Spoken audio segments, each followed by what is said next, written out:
আজকে দেশের ভিতরে যারা লড়াই করেছেন তাদের জন্য প্রিয় সংগঠনের পক্ষ থেকে আমি এই লাল গোলাপটুকু উপহার দিচ্ছি।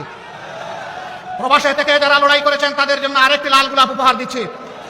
এই দুই গোলাপের সমন্বয়ে বাংলাদেশ আর স্বাধীনতার স্বাদ পাচ্ছে। সুতরাং স্বাধীনতার সকল যোদ্ধাদেরকে আমার পক্ষ থেকে সেলিউট। বাংলাদেশ ভালোবাসার দেশ, বাংলাদেশ বিভিন্ন গোলাপের সমন্বয়ের দেশ। এই দেশে সকল ধর্মের বর্ণের সমস্ত মানুষ আমরা মিলেমিশে আছি, কারণ বাংলাদেশ আমাদের সবার। আমরা এবার বলেছি, সোচ্চারভাবে বলেছি, আমরা বাংলাদেশে কোনো মেজরিটি মাইনরিটি মানি না। বাংলাদেশে যারাই জন্মগ্রহণ করেছে তারা সকলেই বাংলাদেশের গর্বিত নাগরিক। আসলে একজন লোক যদি ফ্যামিলিতে এমন হতে পারে, পরিবারটা তো শান্তি, দেশটাই শান্তি। আমিও খাস করে দোয়া করি, আমরা তো গত 50-60 বছর আমরা অনেকের ক্ষমতায় দেখেছি, তাই না? দেশটাতে চুরি ছাড়া আর কিছু দেখেছেন? চুরি, সন্ত্রাস, হাজার হাজার কোটি টাকা লাপাত্তা করে দিয়েছে, এরকম দেখেছেন না? এরকম ডাকাত দেখতেন না আপনারা? আমরা কত জালেম দেখেছি।